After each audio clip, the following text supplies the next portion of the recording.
हमने कहा था कि दिल्ली में एमसीडी का चुनाव 100% बीजेपी हारेगी, हार गई। और मैंने ये भी कहा था कि हिमाचल का रिजल्ट देख लीजिएगा, हिमाचल में भी बीजेपी की सरकार जा रही है और वो भी चली गई। हाँ, जहाँ तक गुजरात का सवाल था, मैंने उस समय भी लेकिन कहा था। देखिए क्या है, सच तो ये है कि मीडिया के भाई एक कवच बन करके ढांके हुए हैं, बीजेपी की कमियों को छुपाए हुए हैं और एक बहुत बड़ा तूफान बना करके उसको प्रस्तुत करते हैं बीजेपी के ताकत को। सच तो ये है कि बीजेपी अंदर भी खोखली हो गई है और बाहर से भी खोखली है।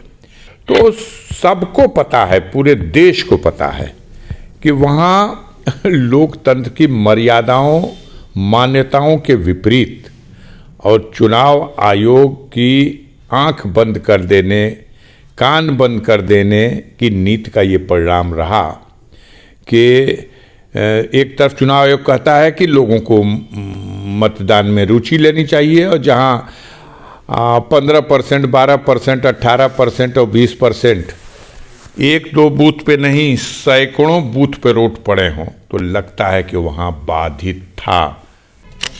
हमारे जनपद का कोई भी जागरूक नागरिक, वो किसी पार्टी का हो या ना हो, वो क्षेत्र के विकास से संबंधित किसी समस्या को लेकर के चिंतित है और कोई बात मेरे कान तक आएगी तो दलगत भावना से ऊपर उठ करके क्षेत्र के विकास के लिए और जनता के सुख सुविधा के लिए हम सोचते हैं, करते हैं और करते रहेंगे। मैं इस वक्त अफजाल अंसारी उस सांसद से बात कर रहा हूं जो बिना इनके नाम लिए हुए इस वक्त तो देखा यही जा रहा है कि कोई ऐसा दिन हो जिस दिन इनका नाम, इनके परिवार का नाम ना आता हो। और इसीलिए आज इनसे मेरी मुलाकात हो गई है। आपकी मीटिंग में एक बात देखी जा रही है, अक्सर मैं देख रहा हूँ कि सभी दल के लोग आपकी मीटिंग में उपस्थित होते हैं, अधिकारी जो पदाधिकारी भी होते हैं दलों के, क्या वजह होती है इसकी? नहीं, देखिए, हम बहुजन समाज पार्टी के कार्यकर्ता हैं और बहुजन समाज पार्टी के सिंबल से गाजीपुर लोकसभा का चुनाव जब 2019 में समाजवादी पार्टी और बसपा का गठबंधन था, तो एक गठबंधन उम्मीदवार के हैसियत से दोनों दलों के सामंजस्य से ये चुनाव हम जीते। गठबंधन तो टूट गया, लेकिन क्षेत्र की जनता से कैसे संबंध टूट सकता है?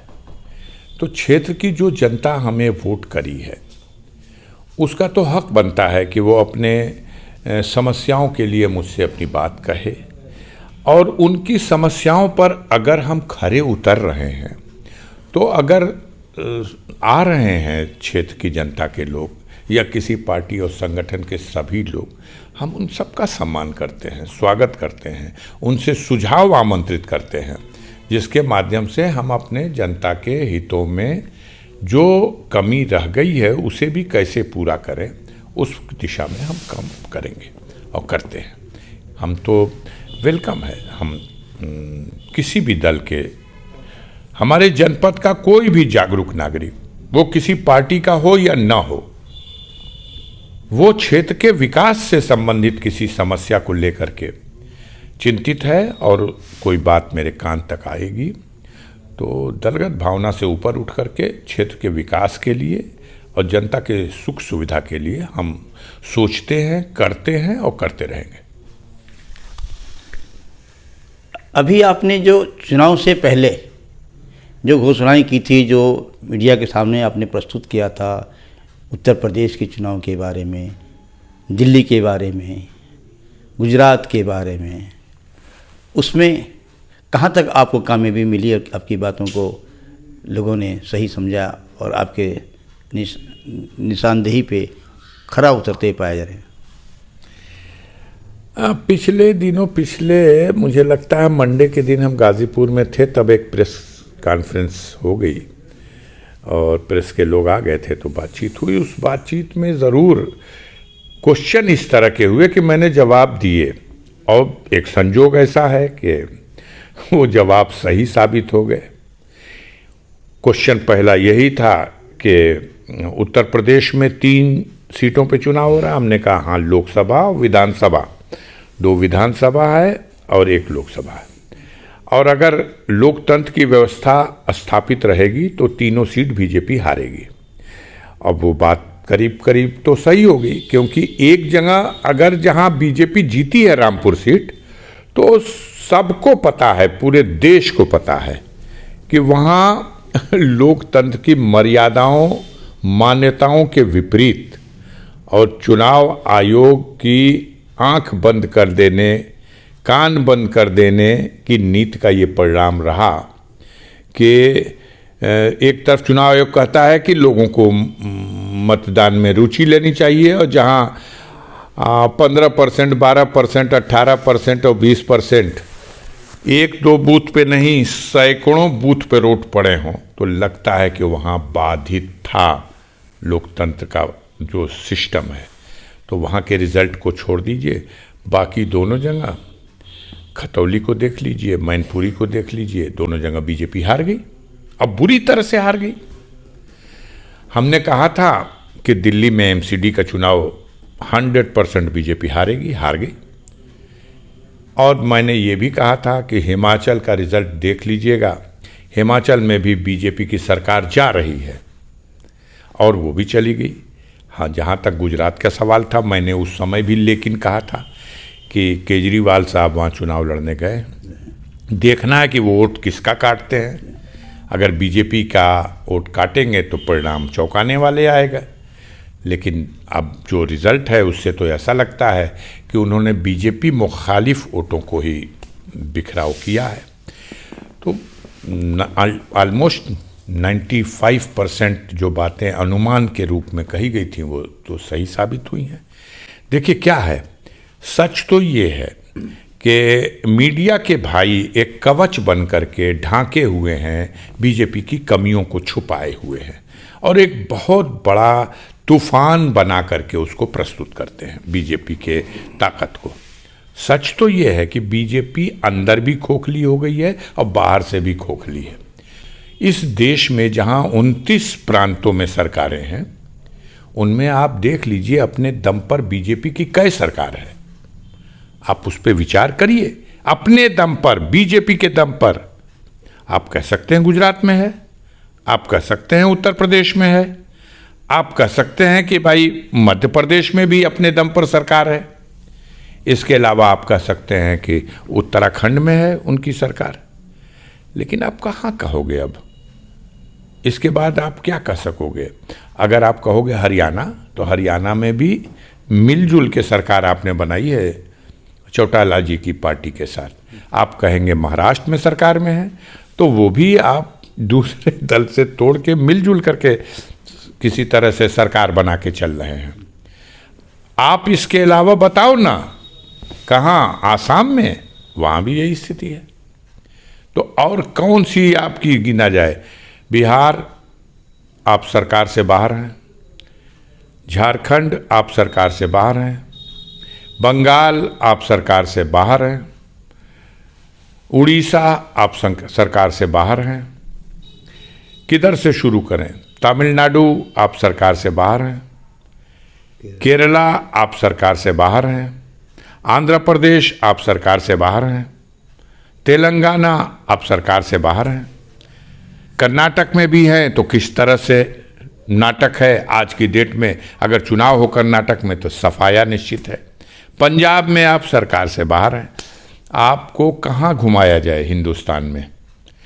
प्रस्तुत ऐसे किया जाएगा कि विश्व की सबसे बड़ी पार्टी, प्रचार ऐसे किया जाएगा कि कांग्रेस मुक्त भारत, और तो कोई पार्टी है ही नहीं, बस एक कांग्रेस है, उसके भी मुक्त कर रहे हैं। उधर कांग्रेस ने भाजपा मुक्त भारत का अभियान शुरू किया, मुंह से नहीं कहा। आप मुंह से कहे अमल नहीं कर सके। कांग्रेस ने मुंह से नहीं कहा, लेकिन भाजपा मुक्त उसने कर दिया एक प्रांत में। आपकी सरकार थी हिमाचल में, आज हिमाचल से आपकी सरकार को सत्ता से बाहर कर दिया। आपने गोवा में सरकार बनाई, कई एमएलए आपके हैं। आप घुसपैठ करते हैं, दूसरे दलों को मिलाते हैं, सरकार बनाते हैं। आपकी जो छोटे छोटे राज्यों में 2-3 जगह और सरकारें हैं, वो क्या है कहीं आपकी संख्या 2 है, कहीं आपकी संख्या 3 है, कहीं आपकी संख्या 5 है। वहाँ के दलों को भाई हम केंद्र में हैं, हम बड़ा सहायता देंगे, आप हमारे साथ आ जाओ।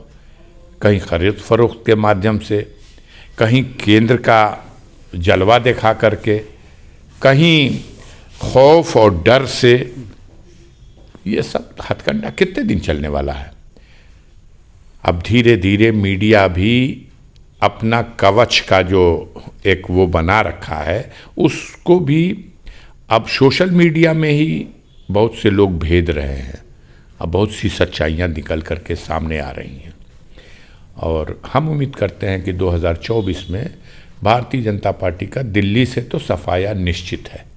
और जिस दिन इनका दिल्ली से सफाया होगा, उसके बाद आप देखिएगा देश से सफाया इनका इतना जल्दी हो जाएगा कि आप कल्पना भी नहीं कर सकते, क्योंकि सब कुछ झूठ और सब कुछ लीक से हट करके, संविधान की लीक से हट करके मनमाने और जबरदस्ती के आधार पर आपने स्थापित कर रखा है।